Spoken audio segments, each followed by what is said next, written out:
topic for discussion is prostate artery embolization for benign prostate hypertrophy. And for our discussion, we have with us Dr. Balaji Patel Kola, consultant Endo, Vascular and Interventional Radiology at Apollo Hospital Jubilee, Hyderabad. Dr. Balaji Patel is a senior consultant in Interventional Radiology. He is the president of Indian Society of Vascular and Interventional Radiology. He has been practicing for more than 14 years with Apollo hospitals. He has also been trained in several countries to upgrade his knowledge in interventional radiology and give the same standard of treatments equal to other advanced countries. Welcome, doctor, to our Facebook live session. Hi, good afternoon. So we're starting with our questions. So doctor, could you please brief our audience what is prostate and what are its functions? Hi. Today we are going to learn about one simple disease called benign prostate hypertrophy. So before going to it, we have to know what is prostate, where does it lie, and what is the function of it.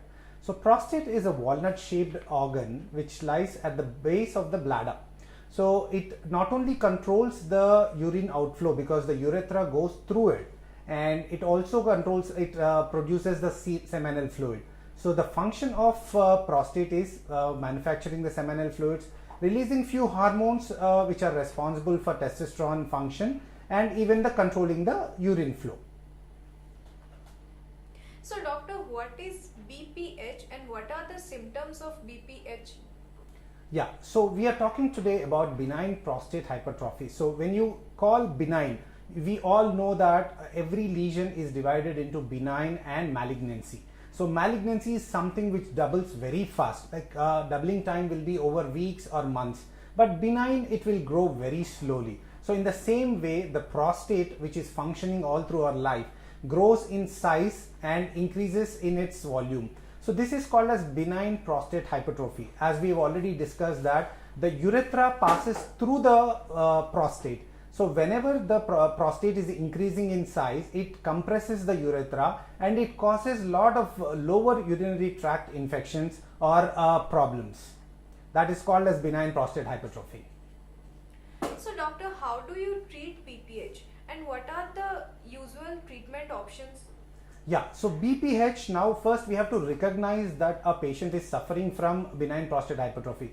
Mostly patients who are men who are more than 50 years, they suffer from BPH. So 50% of the population, of men population, have BPH at the age of 50, and if goes at 70, it's 70% of the population suffers from benign prostate hypertrophy. So you can see the incidence is so high. It is very important that we know what is this disease, what are its symptoms, how is it treated. So we know that what is BPH now because the prostate is growing in its size, compressing the urethra. So as we discussed, what are the signs and symptoms? So the patient will be to pass the urine, he has to put a lot of energy. So stressing while urinating is one of the symptoms, and frequent urination. So the patient will feel as if he has to go to urine again and again, and he will feel that he has incompletely emptied the bladder. So to complete the bladder, he has to put a lot of strain and stress, and so the patient will be getting irritated, and even while sleep he has to get up again and again because he will be feeling like he has to mixturate again and again. So with all these signs and symptoms, we get to know that the patient is suffering from BPH. We do, once the patient comes with all these signs and symptoms, we advocate him for few tests like PSA, prostatic specific antigen, and ultrasound. And if we see any lesions, we are also asking the patient to go for TRUS, like transrectal ultrasound examination of the prostate. By doing all these things, we discriminate the patient from a malignant patient to a benign patient. So if you are seeing any lesions in the prostate, then we have to do a transurethral biopsy, guided by ultrasound guided biopsy, to rule out that this patient is not suffering from malignancy. So once we know that this patient is only benign prostate hypertrophy, then we will subject him for treatment. As any other disease, we also have, for this disease, we have medical treatment, surgical treatment, non-invasive and minimally invasive treatment. So medical treatment, yes, we have few tablets like 5-alpha reductase inhibitors or alpha blockers. So these medications, though we feel very easy that we can take few tablets and we get rid of prostate hypertrophy. No, it is not like that. It has got a lot of side effects: dizziness, headache, constipation. So the patients will not be able to take these tablets. So patient will say that please give me another relief, so that rather than taking these medications, I would go for another option. So then next the option is surgery. In surgery, like less surgery, like minimally invasive surgery, we have laparoscopic surgery, or we have robotic surgery, or complete prostatectomy. So any prostate which is less than 80 grams, then we subject these prostate for TURP, transurethral resection of the prostate. So through urethra they do the resection of the prostate. And as we discussed, even these surgeries are not without side effects. So most of these patients ask for an option which has less side effects.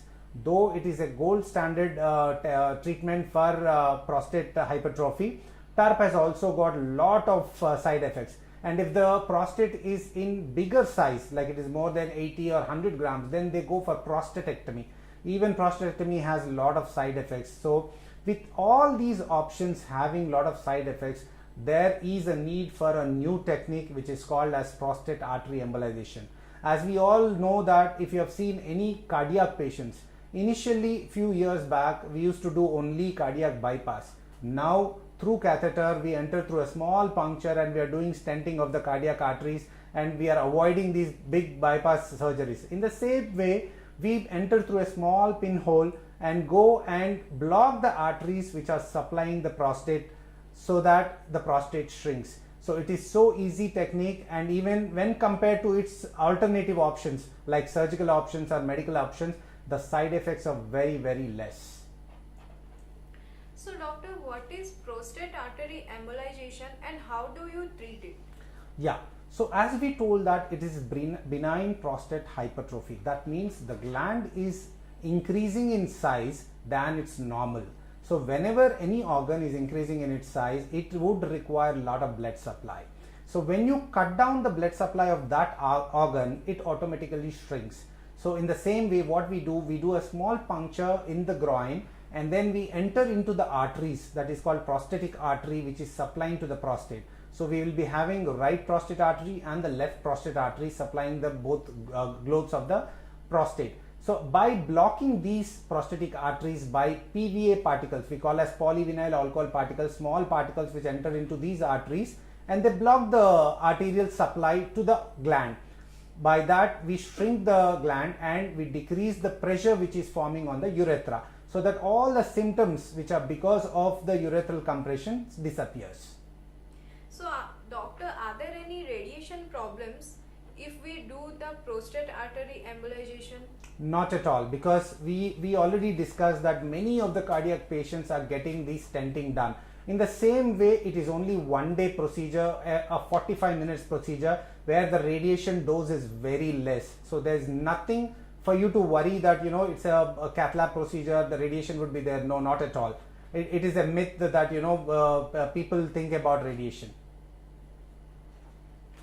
So doctor, what patients are suitable for the PAE? Very good question. As we already told that like PAE is seen, like BPH is seen in patients above 50 years.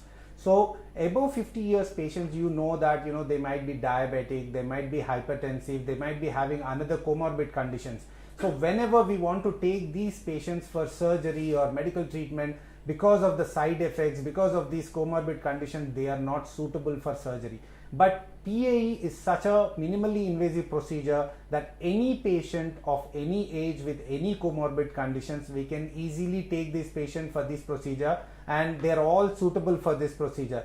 Unless only those patients who have like a lot of calcifications in their arteries, they might not be suitable. That is also not a contraindication, but still we have to see whether what is the calcification. But otherwise, all the patients, like he might be hypertensive, diabetic, or uncontrolled diabetic, any patient is suitable for prostatic artery embolization. So doctor, currently what is the success rate for PAE?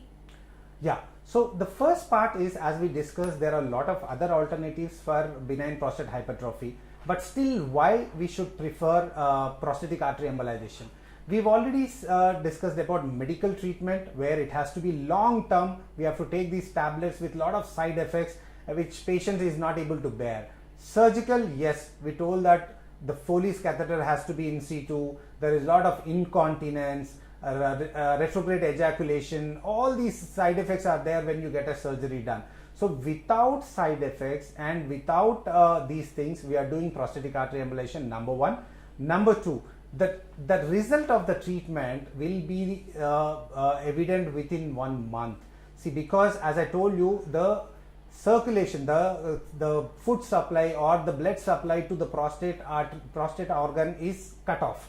So once the blood supply is cut off, automatically the gland starts shrinking. So within 1 month we will see the results, and we have a success rate of more than 95%. That is the best part. Like if you see in surgery or all that, like a lot of failures are there, a lot of reoccurrences are seen. But in prostatic artery embolization, we have more than 95% success rate.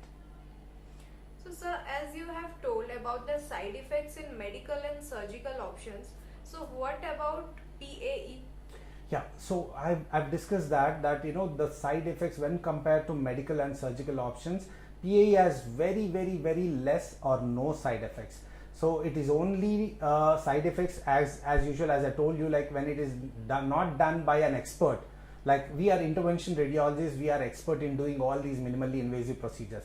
So non-targeted embolization is one of the side effects which is only seen when it is not done by a expert. Like we've been practicing this since 14 years, so we have the expertise to avoid these minimal complications.